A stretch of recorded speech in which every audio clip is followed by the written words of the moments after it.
You know, I think there's a lot of like doubt and a lot of like self-reflection that goes into putting out records and touring.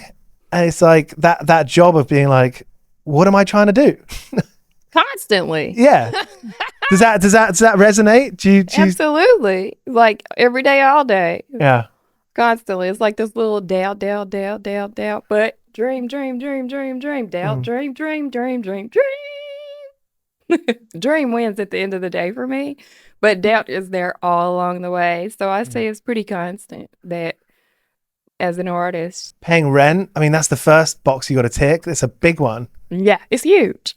And so when I first moved out, I moved in, as they say, shacked up with my first husband. And because we were and we aren't anymore. But we also had a roommate. And so we're all artists, and we divided the rent 3 ways. And I can go back through my journals. I won't look in here. But I can see where I wrote down bread, eggs, milk, rent, phone, you know, every single thing that I had to do. And then if there was something I wanted to do, like back then it was, let's burn 100 CDs. I'm going to sell them out the trunk of my car. Well, how much is the CD? How much is the packaging for the CD? How much is the recording of the music? And, you know, write every single thing down and be like, okay, so I need how much? I need such and such amount. How many hours of work is it going to take me to do that? Oh, it's going to take me this many hours? Okay, well, there's not that many days in the week. How many years actually is it going to take me to do that? Right. And then start looking at things from a long perspective and then be like, okay, well, it's going to take me such and such years without a miracle. Always be open to a miracle.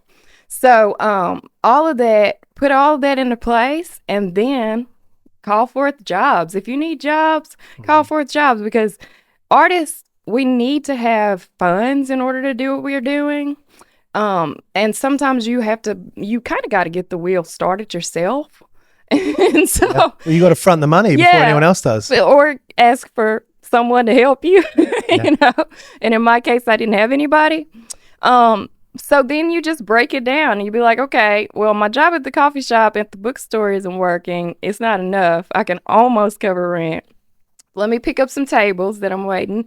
Let me start cleaning houses. Let me work at the herb shop. How many hours is that I'm working a day? Oh, 12 hours? Okay. But I know what my goal is, and I want I need this many CDs so I can sell them out the trunk of my car. Once I get that money, turn that money over to get this many more CDs, sell those out. Once I get that, you know, and just have like these plans where it's like years. That's your life, you know, that you're always like, okay.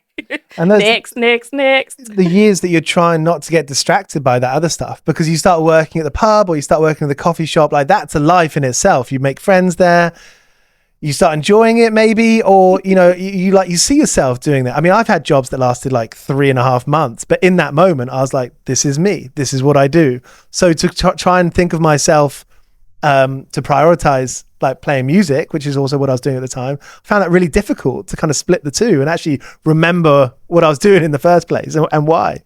Well, to keep focused, I have something I like to practice called the 10-minute rule. And that 10-minute rule is that I go back to my core of whatever it is that started me.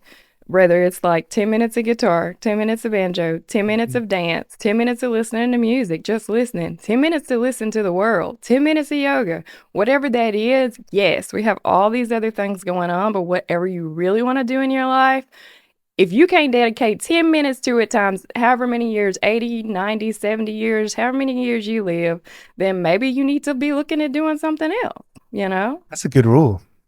That's the rule I like anyway for what I'm trying to do, because I've found that those 10 minutes calculate and that I get to learn more about what it is that I was excited about from the beginning. I have so much respect, and I actually want to do something around the service workers of the world, because without them, we would be nowhere, first off. I got so much mad respect for a garbage truck going down the street or anybody taking care of us.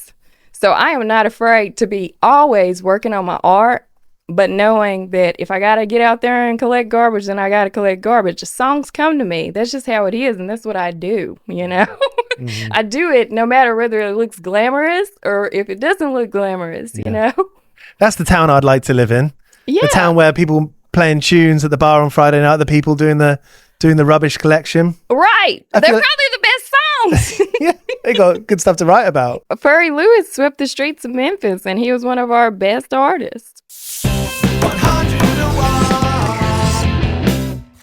My favorite job has been working at Maggie's Farm. That was my favorite. That was the herb shop that I worked at for 7 years, and I learned how to do natural healing with pretty much any plant that you can think of. And Okay. I'm a plant lady. I love plants. I grow lots of plants. And I have so much respect for plants as our teachers and the guides, their wisdom. Trees are so much older than us. We can learn so much from them, and they can carry us and hold us, and we don't lean on them enough. They're there for us. Trees are there for us. I know it sounds crazy, but they are. We wouldn't be breathing without them. Not this one though. That's fake. That one. Oh, is it? Is it? Oh, you can I tell think us. it's real. Is it? Yeah. You Oh. hear that? All right then. And it loves this. It's getting the fluorescent light, so it's doing okay. It could be doing better if it got the real sun. Is this not real? Well, whatever. I'd be surprised if that's real. Well, probably isn't then. I'm not the expert. You know what? Why don't you try to taste a little bit? Yeah, I will. Give me a munch on it. Be a little koala. But you know what? If you eat, if you just go around eating plants, you're going to be in bad shape. You got to eat the ones that we're supposed to eat. Don't just be eating. Because that is dangerous. You get the ones that like give you rashes, ones that sting you. Yes. You hurt yourself. Have you ever hurt yourself? What are you doing? Yeah, kind of. But since then, I don't go off the beaten path. Yeah. Stick to the path. What's your happy place?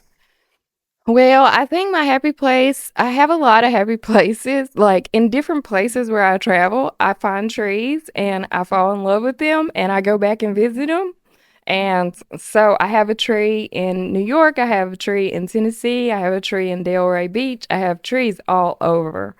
And so those are my happy places, but also like my tiny fairy studio that I have in Tennessee. That's a happy place. Yeah. It's so small. What does it look like? What does it cozy. feel like? It's just everything wood and very, very small and tiny and right by the pond. And I can be visited by my little friends. Sometimes when it rains, I look out the window and I see the gray blue heron walking so slow through the muddy water of the pond, just like enjoying a nice slow walk. And then sometimes I'll see like muskrats going crazy, just turning flips and just doing all kinds of weird things where I'm like, ugh, you're just the rat of the country. Because there's rats, of course, in London and New York and stuff, but these are the rats of the country there. And I'll get confused sometimes, like, is that a beaver or a muskrat? Yeah. Because they look a lot alike. What's the biggest size rat that you've seen? Biggest rat? I've seen one like that. Yeah, I have seen rats like that. Yes. I don't want Thank to happen God again. they weren't, in the house. When I was little, we did have one place where we moved to where there were rats like that. But luckily, we didn't stay there long. Yep. Valerie, thank you so much for the chat. Yeah, it was New nice record. talking with you. Good to chat. The new record's awesome. It's great. It's got such a great feeling. Thank It's a springtime record. Yeah. It's sprung.